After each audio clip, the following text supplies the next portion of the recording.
Focus TV international breaking নিউজে আপনাদেরকে স্বাগতম।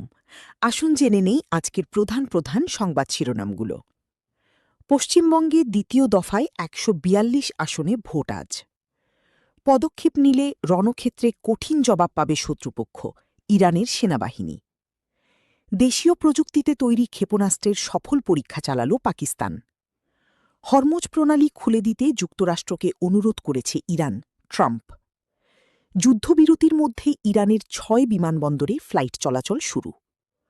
ওয়াশিংটনের ডিনারে গুলির ঘটনায় ট্রাম্পকে হত্যাচেষ্টার অভিযোগ কোল টমাসের বিরুদ্ধে। হরমুজ প্রণালী অবরোধ, ইরানি জাহাজ জব্দ করল যুক্তরাষ্ট্র। হরমুজ প্রণালী নিয়ন্ত্রণ করার পূর্ণ অধিকার ইরানের আছে, রাশিয়া। ফের তেলের দাম বাড়ল ৩%। যুক্তরাষ্ট্র আর অন্য দেশের উপর হুকুম চালানোর মতো অবস্থায় নেই ইরান। জাতিসংঘ পরমাণু সম্মেলনের সহসভাপতি হল ইরান, বাগবিতণ্ডায় জড়াল যুক্তরাষ্ট্র। গ্যারান্টি না পেলে উপসাগরীয় অঞ্চল স্থিতিশীল হবে না ইরান। এই ছিল আজকের প্রধান প্রধান আন্তর্জাতিক সংবাদ শিরোনাম। আমাদের পরবর্তী সংবাদ দেখার জন্য ফোকাস টিভির সাথে থাকুন।